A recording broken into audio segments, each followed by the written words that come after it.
Thank you, Christopher. And welcome everyone to VAWA MEI's webinar on semi-annual performance reporting, specifically reporting in the victim services section. And so I'm here with my colleague, Alexa Plotkin, and we'll go over how to report in victim services, touch on some other information around resources available to you. Alexa and I are members of the Violence Against Women Act Measuring Effectiveness Initiative. We are technical assistance grantees, so we are also funded under VAWA. We have two parts to our mission. We are to support OVW and all VAWA grantees with performance reporting. And we are here to support grantees to give you the skills, knowledge, resources, whatever we can so that you can demonstrate the impact and effectiveness and value of your VAWA funded program. And so we are not OVW, we are not grant monitors, we are here to make sure you have what you need to successfully and hopefully easily complete your performance reporting requirements. For today's webinar, like I said, we will dive into how to report data in the victim services section of your semi-annual performance report. This webinar is geared specifically to discretionary grantees who report 2 times a year. We will test your new or renewed knowledge if you are a seasoned grantee. We have some examples we'll go through. We will highlight some resources that are available to you and encourage you to access them. And we will also show you where you can go for support with performance reporting across the board. Some quick tips for successful performance reporting. First, please only report on your OVW grant funded activities and on staff that were funded with your OVW grant. No more, no less. These performance reports are really meant to capture what it was you were able to accomplish in the reporting period, so those 6 months with the grant funds. We know that oftentimes grantees have multiple funding streams, sometimes multiple grants with or from OVW. So just be sure that you are reporting only on the specific program grant funded activities on that specific program's performance report when you're completing it. The narrative questions throughout the forms are a great place for you to provide additional detail, important context to any of the numeric values you put in the form itself.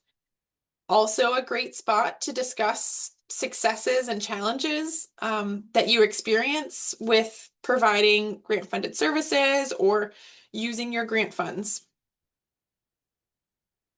It's also possible, that you might not have data to report in the questions that are being asked of you, specifically new questions. If you don't have data that's being asked for on the report, that's okay. You need and should have sufficient documentation for any information you put into the performance reports. And so always use the narrative to explain why maybe you weren't able to provide a value that was asked for, and work with your grant manager to make sure that they have the information that they need so they can support you in your program. But know that it's not uncommon. It happens. It's okay. last quick tip, access VAWA MEI's resources, recordings. I believe this webinar today is being recorded and will be posted on our website. We also have other recordings available for the other webinars we have. You can access us for one-on-one technical assistance. We have other tools on our website. We are also offering office hours every Wednesday that you can pop into, register. If you haven't received notification of that, reach out and we'll make sure that you do.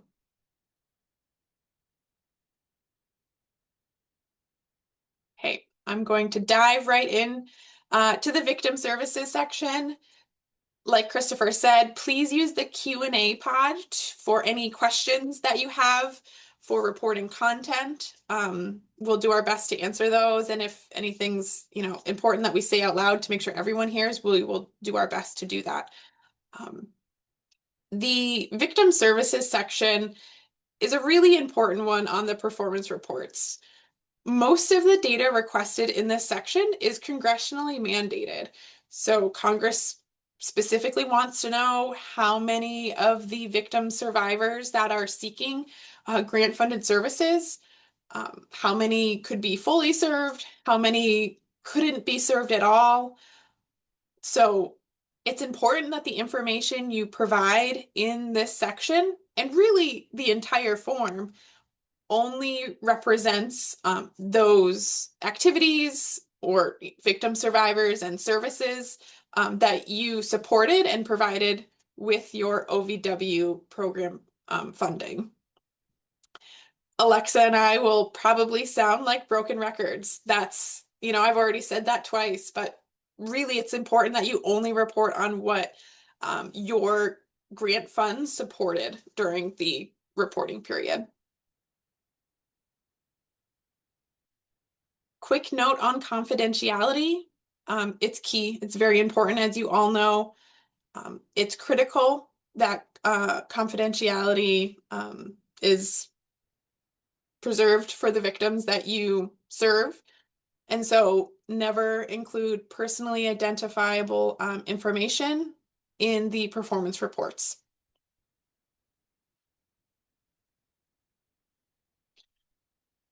When to report in the victim services section. If you are not familiar with performance reports, there are optional sections that have a question at the start of each section asking, did you use funds for these activities during the current reporting period? I'm just going to go ahead and pop up. Hopefully the screen is now showing the impact tool. I have a rural performance report open for an example. In the victim services section, at the start of each program's victim services section, it asks, were rural program funds used to provide victim services during the current reporting period? And so in this question, you would select yes if you used your funds to directly support victim services and/or legal services if that's funded under your grant during the current reporting period. And so what does that mean? Some examples of victim services, providing counseling, crisis intervention, advocacy. Those are just examples of what you might be doing with your grant funds. If you are using your grant funds to directly support an attorney or a paralegal that are providing legal assistance to victims or survivors, you would select yes to that question and then answer the questions in the section.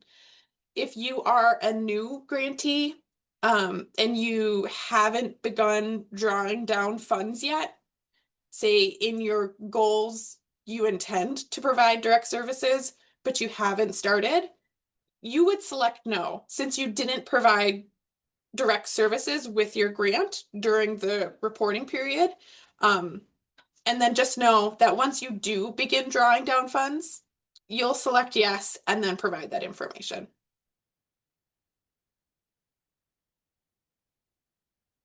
quick note of reference, we will likely just be referencing domestic violence, dating violence, sexual assault, and stalking throughout this presentation. But we do recognize and know that there are some programs that address crimes like abuse in later life, child sexual abuse, sex trafficking or exploitation. Some programs only focus on sexual assault services. And so just know this is a webinar intended for all discretionary grantees who provide direct services. And so we're talking generally. If you have a question around, can I use my funds to support a victim who experienced this type of victimization? VAWA MEI would not be the ones to answer that. And that is a question for your grant manager. Also want to recognize that we will be referencing adult victims, survivors throughout the webinar, but we also know that some programs serve children and youth. So if you have questions related to any of those nuances, use the Q&A pod to ask them, or feel free to reach out to VAWA MEI directly, and we're happy to get those answered. When to report a victim survivor. And so if you are using grant funds to provide direct victim services during the current reporting period, you then need to determine if you should report a victim on the performance report at all. In order for a victim survivor to be reported on your performance report, they should meet these 3 criteria. A victim survivor must have requested or accepted a service. That service must be funded or supported by your grant program. And they must be a primary victim of domestic violence, dating violence, sexual assault, or stalking. Or really, they should be a primary victim of whoever you are allowed to serve with your grant. So if they meet all 3 of these conditions, then you can report them and should report them on your performance report. If a victim is asking for services that are not funded under your grant, you would not report them. If they are not a primary victim of the crimes you're funded to serve, you would not report them. And if they did not accept or ask for a grant funded service, you would not report them, which is what this slide details. So a victim survivor would not be reported at all if they are seeking only services that are not funded with your grant, if they did not accept any of the OVW grant funded services that you offered or recommended, or if they are not a primary victim of the victimizations you're allowed to support with your grant funds.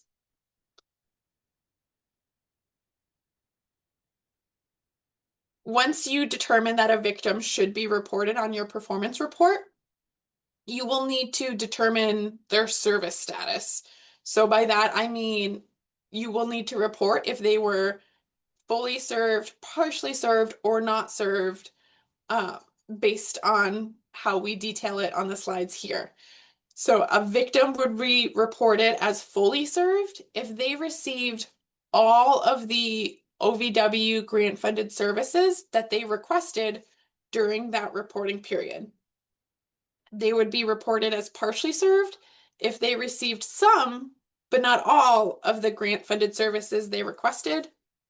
And they would be reported as not served if they didn't receive any of the grant funded services that they requested. So on that, in the impact tool, when you're going through your report, after you select yes, the very next question is where you report on victims being fully served, partially served, or not served.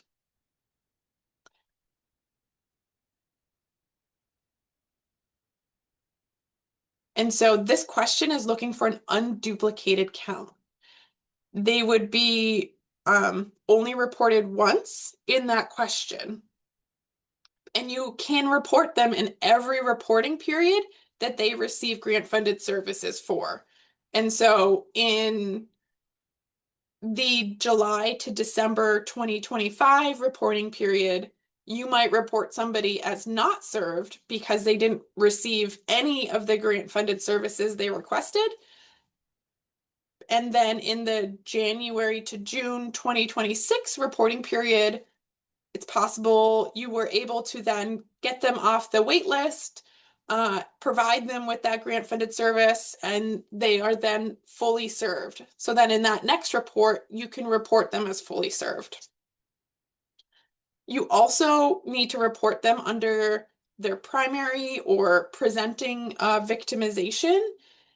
Since you need to report an unduplicated count, you will report them only in one column, even if they experienced more than one type of victimization.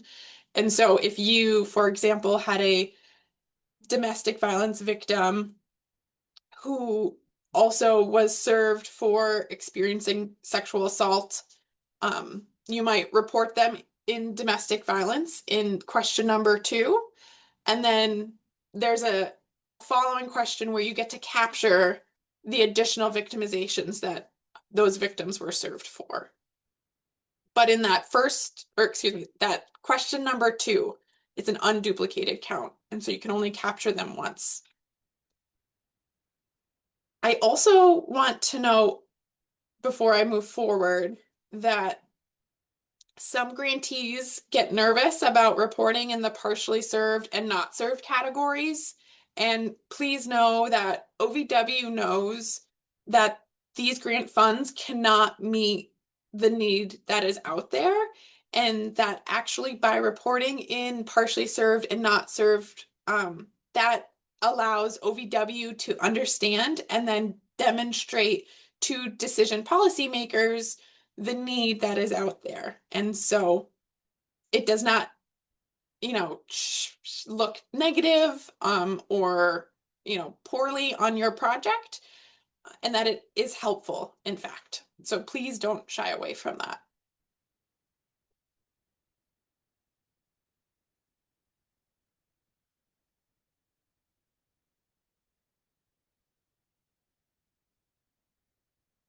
So when you're reporting victims as partially served and not served, there is a question further down where you report on the reasons why those victims were only partially served or not served. It's a list. I'll pull up it's a list where you check all that apply. And so please be sure to check as many as applicable to the victims that you were not able to fully serve. What we find is that sometimes there's some patterns that grantees will fall into when reporting in this question, and there is an other box where you can write in a response if the existing categories don't meet your situation. And some common reporting errors that we see here that typically signal to us that maybe there was some misreporting in victims as fully served, partially served, or not served. Could be that victims did not return. Say you started to provide grant-funded services to a victim in a reporting period, and then that victim stopped showing up. You were not able to get in contact with them any longer. That is the victim essentially no longer requesting that service. And so at that point, if you were able to provide all of the grant-funded services that they were requesting, and then once they stopped coming, you would report that victim as fully served on the performance report. What determines a victim survivor's service status is your organization's ability to provide the requested grant-funded service and not the victim's decisions about whether to continue with the services. And so if a victim refused any of the services that you offered and didn't accept any, like I said a few slides ago, they would not be reported on the performance report at all. If a victim received some grant-funded services but refused other grant-funded services, you would not take into account those services that they refused. Only the services that they are requesting or accepting is what you will consider when reporting them as fully served or partially served. Services not provided by our program. That's something we often will see in the other box. And like I said, if a victim is asking for a service that is not directly supported by your OVW grant funds, you would not report that victim on the performance report. And so in this situation, you would not either report that victim or you would not report or consider that service that they are potentially asking for. If you could not locate a victim, and so in this instance, if you receive information and you do outreach to victims to offer services to let them know what is there and you're not able to locate them, it's out in that situation, a victim is not requesting any services, so you would not report them. If you began to provide grant-funded services to a victim and then you couldn't locate them in a way that's similar to did not return, and that would be them no longer requesting services. If a situation that's a little different is if a victim comes to you and asks for grant-funded services and you're not able to provide them with those grant-funded services at that time because you're at capacity, you would report that victim as not served. And then in that reasons not served question, you could check off program reached capacity.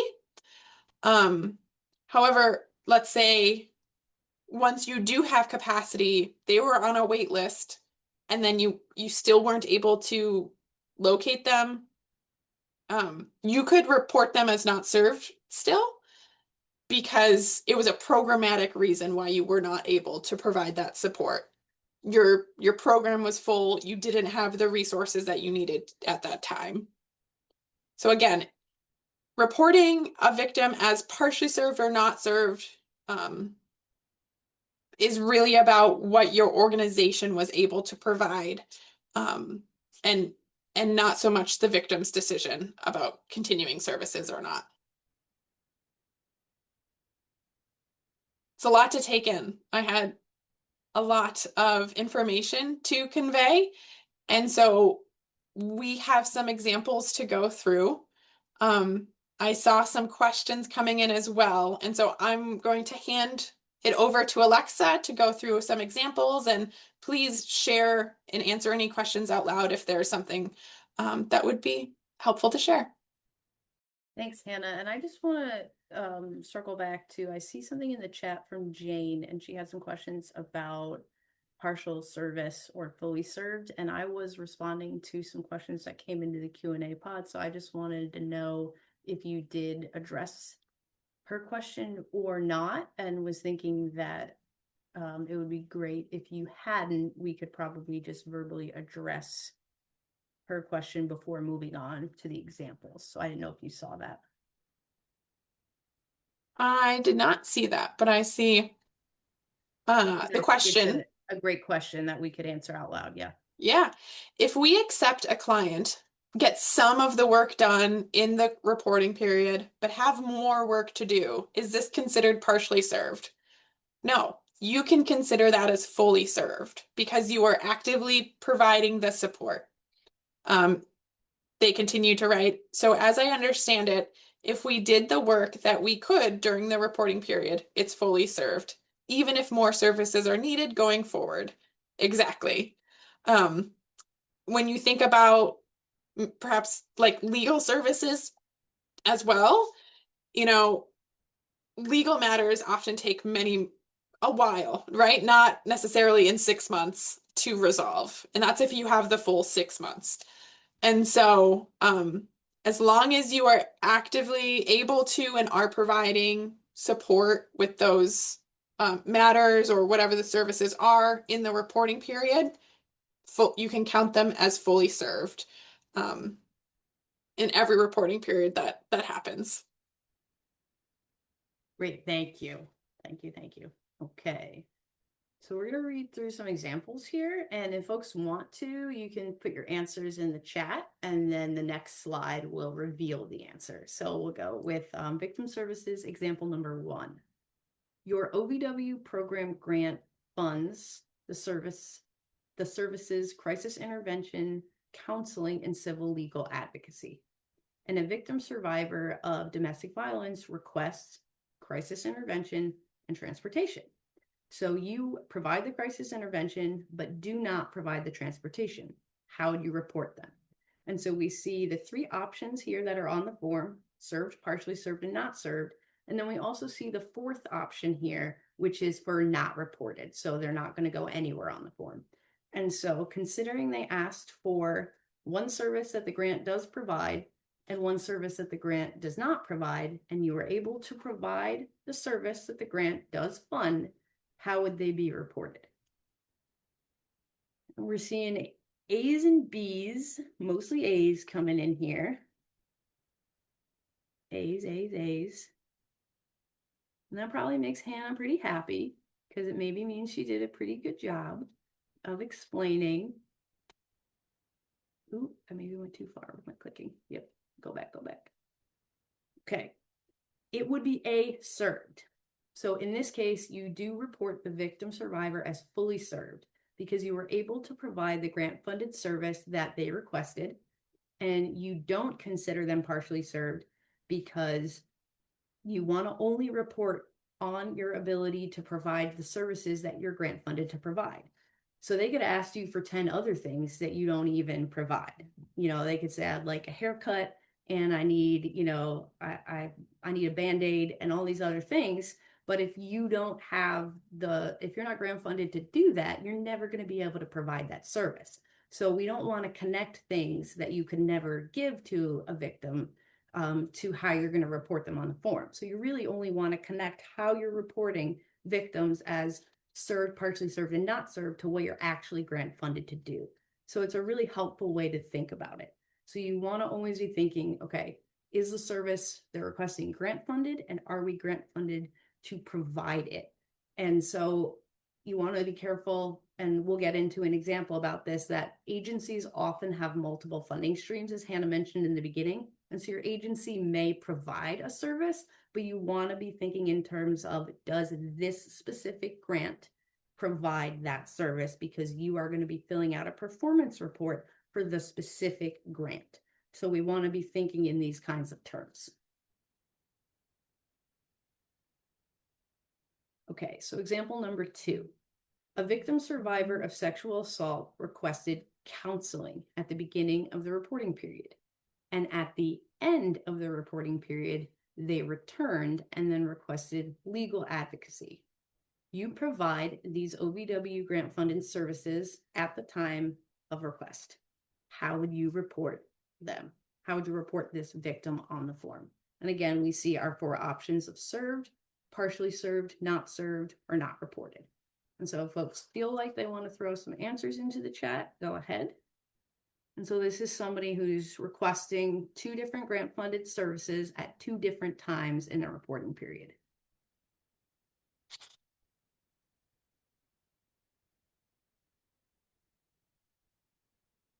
This one's a bit of a softball, but it's good. It's good practice. So yes, all A's, and the answer is A.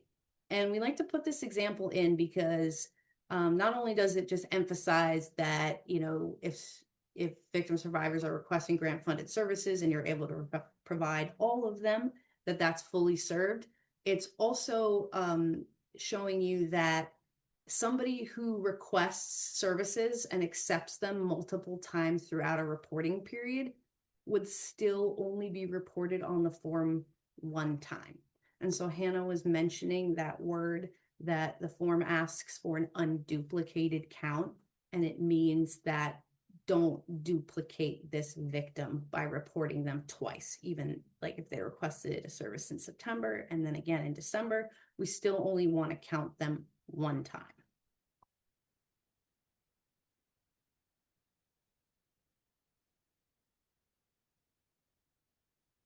Okay, so example number 3. Your OVW grant funded program offers counseling and legal advocacy. A victim survivor of stalking requests these 2 grant funded services, and you are unable to provide either service because your program is at capacity. How would you report them? So we have grant funded services that are being requested, and you are unable to provide either service because of a programmatic reason. C. And I guess I can say C. Yes, C. So yes, not served. So the victim in this situation is requesting grant funded services, and you are unable to provide them. And so we would then be reporting them as not served. And you would be going to that question that Hannah mentioned, which is reason not served or reasons partially served. And you would be checking off the reason for program reached capacity as the reason not served.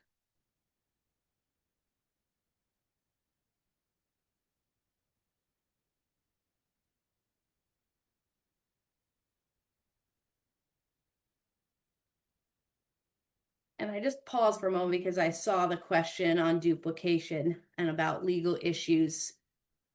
And if they have more than one legal case open, they get counted once, right? And so the legal services question does have a question that asks how many victim survivors were served for multiple legal issues. So the first question in the section, I believe, is asking for an unduplicated count of victims who received support with legal issues.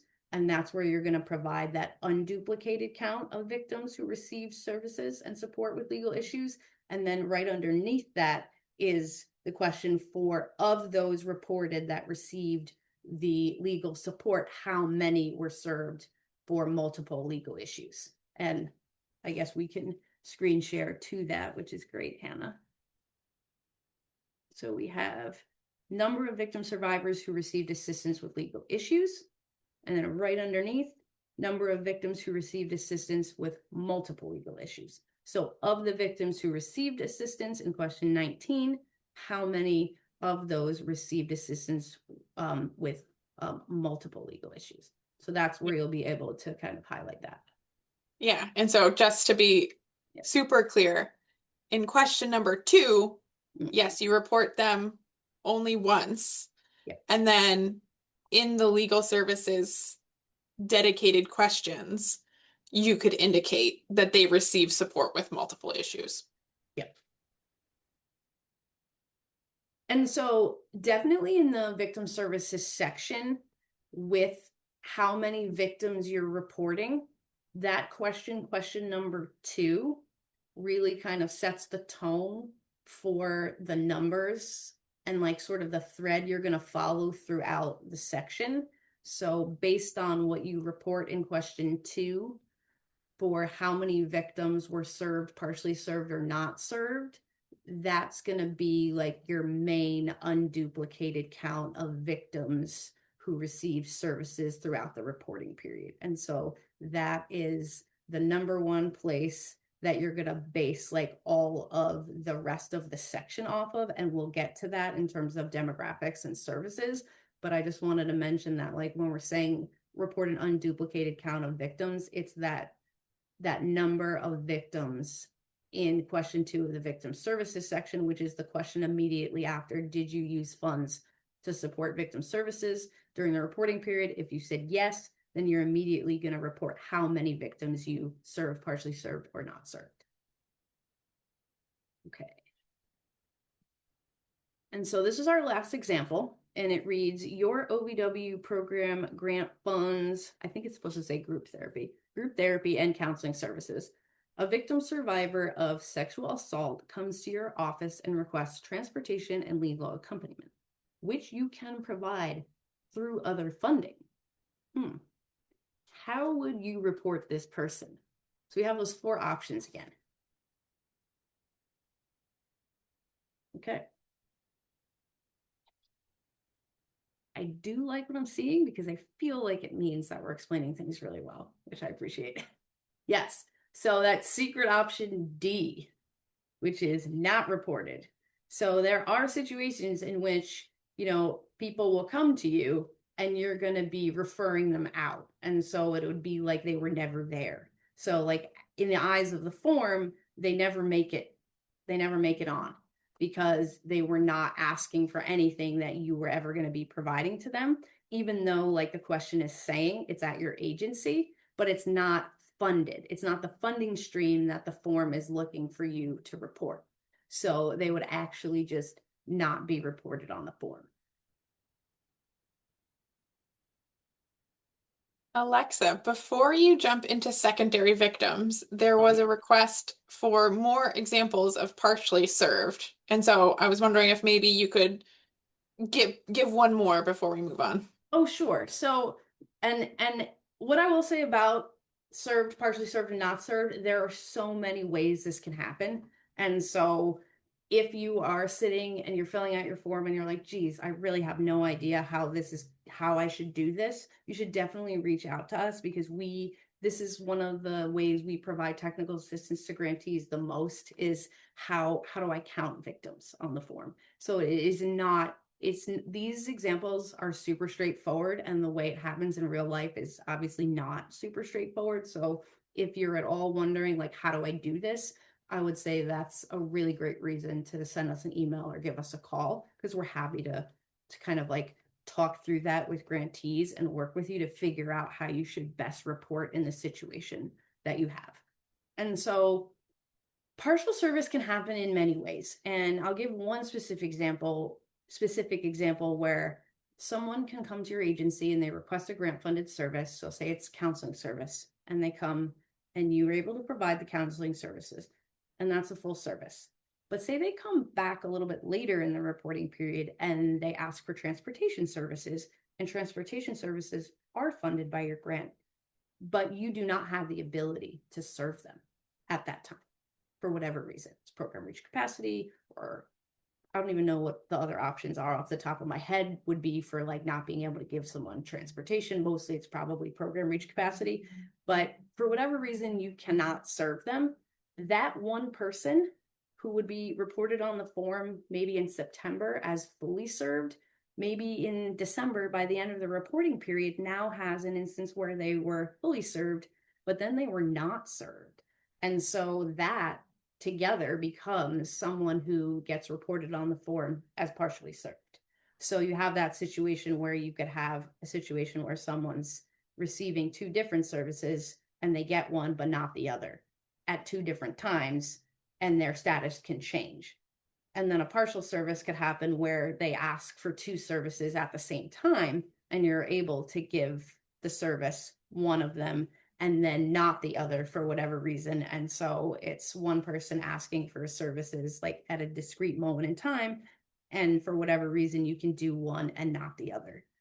And then there are also instances with partial service where you have, I think someone has, this comes up a lot, especially with programs with legal services or housing services where there's a waiting list and somebody might, waiting lists are probably not a great idea because I think waiting lists you might actually not get into a service at all. So that could actually be not served. That's a situation where, and I think someone actually just asked that question in the Q&A pod.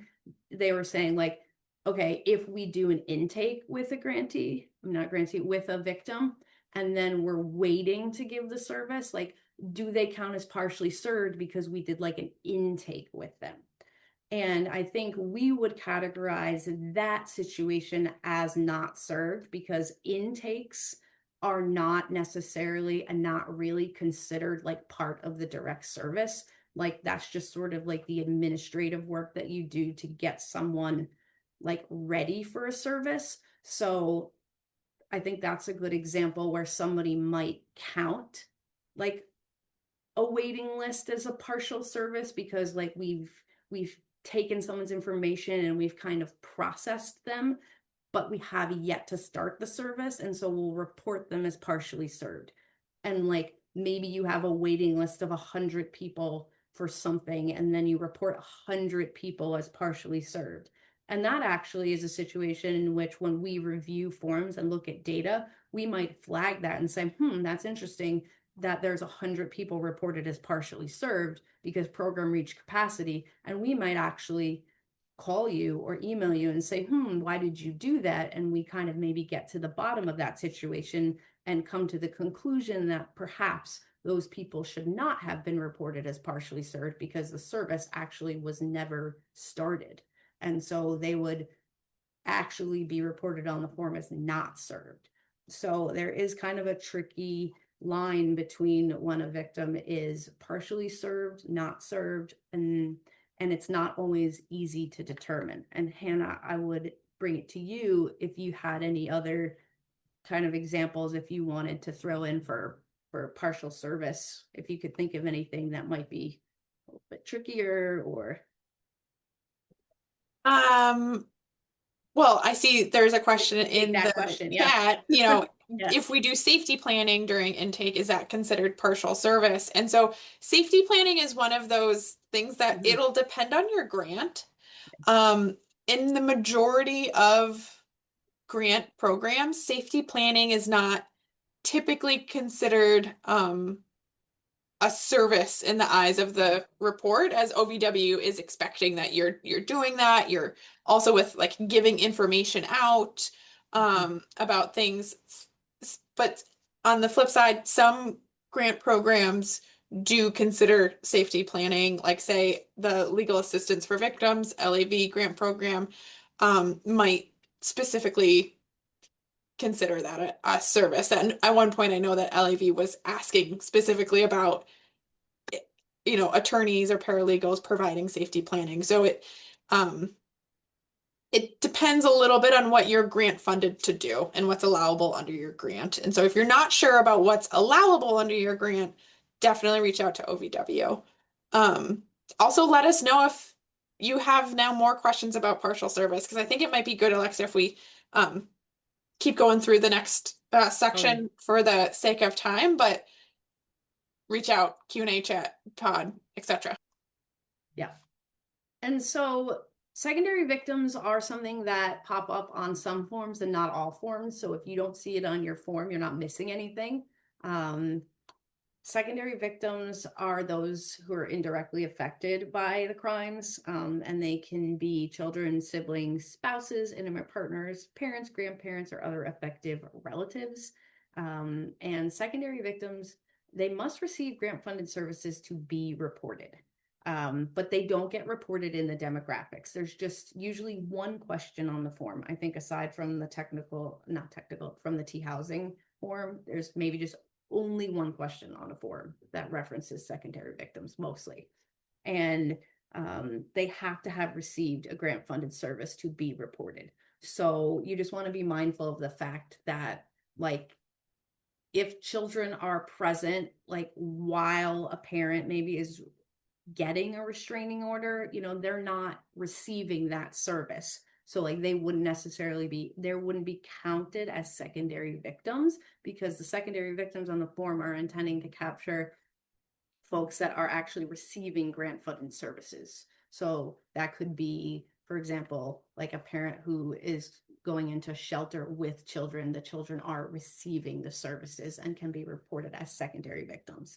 And so again, if you have questions about like, should I or shouldn't I report, does this situation cross the line of like, this is a secondary victim, should I report it? You can always reach out to us.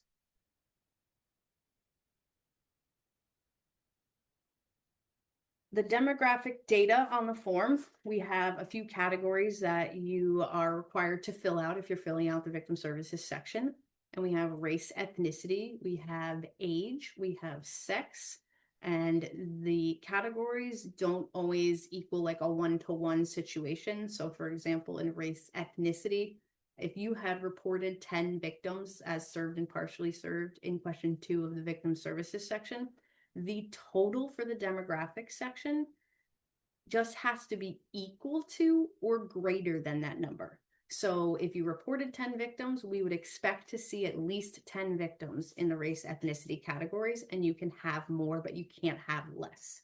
You can't have 9 demographic victims and 10 victims reported as served and partially served. So just be mindful of that. And the impact tool will actually not let you progress. There are validations built in to the web-based form that won't let you go forward if you're not getting that right.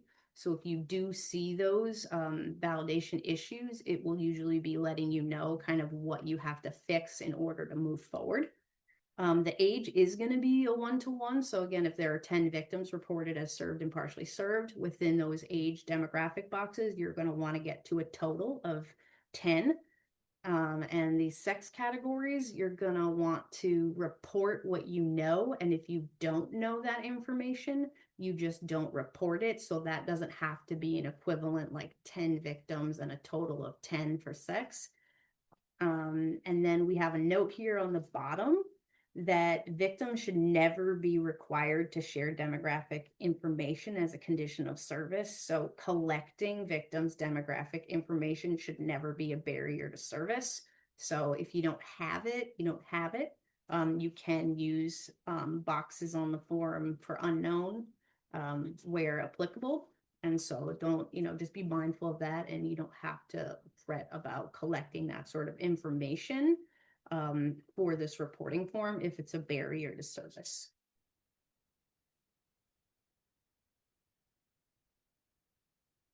And Hannah, if you don't mind popping into the impact tool for this one. Okay, so within the victim services section, there is a victim services question, which is actually asking you to report on the victim services that you provided. And this is directly connected to the number of victims that you reported in question 2 of the victim services section. So you are going to be reporting each service type and the number of victims for each service type and the number of times that service was provided. So if you look in this table, you'll see the type of service that your grant program funds. And then you're going to see in column 1, there's the number of victim survivors served. And so that box should not be greater than the number of victims that you reported as served and partially served in question 2 of the victim services section. So again, if you reported 10 victims as served and partially served in question 2 of the victim services section, you're not going to be reporting 11 victims as receiving civil legal advocacy, because it can't be greater than the total number of victims reported as served and partially served on page 2 of the victim services section. And Hannah has just typed that in and caused that validation error to show up. And so hopefully that will help you remember that you should be reporting, it should be equal to or less than in each box the number of victims reported as served and partially served in question 2. And so say we had, of those 10 victims that we had reported, we're going to say 5 of them received civil legal advocacy, court accompaniment. Perfect, 10. Great. Love the live demo. So 5 victims received that service. And then for the number of times the service was provided, we have to have at least the number of victims. So if we put one, we had 5 people, but they only had one. So that doesn't really add up. So if it's 5 people, we have to have at least 5 times. And so beyond that, it could be 5 people 5,000 times. I don't really think we actually have a validation for the high end of that, but generally it's not going to be that. But it should be the number of victims is going to be that unduplicated count of victims from question 2. And then the number of times is just going to be how many times you ended up providing that service. And then so the total for type of service for the number of victims, you're going to ultimately want that to be at least the number of victims served. And this is one of the biggest issues we have on forms, is that grantees will not report enough victim services for the number of victims they reported on the form. So grantees may report 5 victims here and then finish their form. But in question 2 of the victim services section, they reported serving 10 victims. So you're just going to want to make sure in this table that you have reported at least 10 victims, or let's just say at least the number of victims that you have reported as served and partially served. So Hannah had just filled that in. So now we have at least 10 here. And that lines up with what you reported earlier in the form. Okay. Do you mind switching back to our PowerPoint? Thank you, Hannah.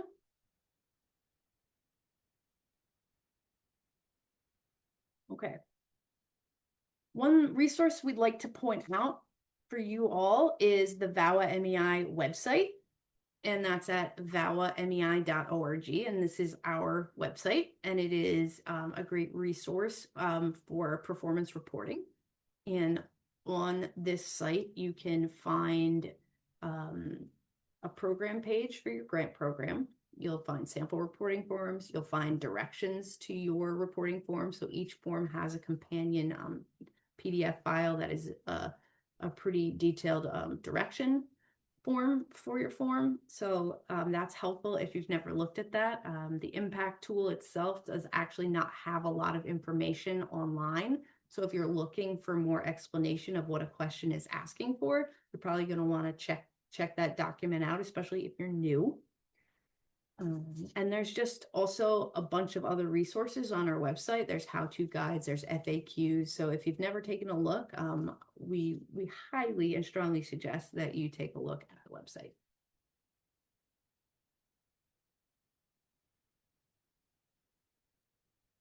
And these last 3 slides that we have for you today as we wind down are going to outline who do you call for help. And so one thing that we like to make clear at VAWA MEI is that we're not just grants, and maybe happily so. But if you have trouble with Just Grants, or if you need help with Just Grants, you should reach out to Just Grants directly. They have a support phone number and an email. They also have a website that has some resources. There's specifically like performance reporting resources on their website. So there are actually like some videos that you can watch about how to upload performance reports. And somebody actually just asked, how can we get the slides for today? And I just pasted that link in the chat for everyone again. That's to our website where you can find a download of those PDFs. And so again, if you have any questions related to Just Grants, you can't log in or you don't know where to find something on Just Grants, call them directly. And then if you need help at all with verifying grant-funded grant support activities or approval for products or your deliverables, or if you can't submit your report on time, please contact your grant manager. We are not able to do anything as it relates to anything beyond just supporting grantees filling out their performance reports and troubleshooting with the impact tool. So anything else you're going to want to just contact the program manager directly. And so then that gets to our slide. Who do you call for help for technical assistance, logistical help, using the impact tool, and to complete your performance report? Please call us. And if you have questions on the content of your reporting form, if you'd like more instruction or more details, we do phone calls, we do email, we do Zoom. Really, we do it anytime. So if you have any need at any time, if you want to contact us while you're filling out your form, like we're happy to be online with you at the same time while you're kind of clicking through your form. Really, it's however you want to use the support. We're here to offer it. And you can also, again, find resources on our website. If you want to do sort of like self-learning, we have recordings of all of our webinars and trainings on our website. So you're able to kind of like find what you need on your own if you prefer that method of learning. But basically, we're just here to help. And that really takes us to the end of this. And I don't know if we missed any questions, Hannah, in the chat. You want to call anything out? Um, Nothing too specific that I think we should call out loud. Somebody did just ask, do you provide support for questions beyond performance reporting, such as Just Grants questions? And unfortunately, no, we do not have access to Just Grants. And so maybe we'll pull back up. On the slide here is the Just Grants support that you can reach out to. This is specific for OVW grantees, so they should be able to support you. I would say beyond that, thank you everyone for attending today. Please don't hesitate to reach out directly if you have any questions. Also, thank you to our interpreters and captioners and TA to TA for hosting us today. We really appreciate all of the support and your attention to this. I put our contact information back onto the slide and know that we're here to help. And I'll just say, if you didn't receive the emails, and you should have, hopefully, the impact tool is open, it's live, your forms are available, and you can report. And so you can get those links. If you didn't receive it in your email, you can get them from the VOW MEI website. Go to your program page and you'll see your impact tool form link, and you can begin reporting. Somebody asked, how can I get into emails for office hours? Tiffany, email us directly and we can make sure you get notified of that. Also saw, where can we find this recording? There's a previous recording, I think, available on our website now. We will replace it with this one once it's available to us. And I believe everyone who's registered typically gets notified of that. And so you should get an email.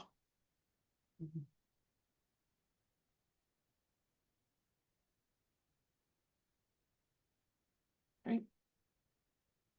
Thank you, everyone.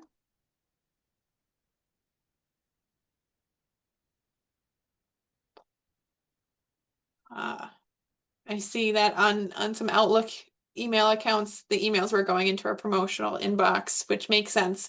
Some of our emails will do that from Constant Contact. Thank you for letting us know. We've been discussing what better software there might be out there for us to send those type of notifications. So something for us to consider for sure.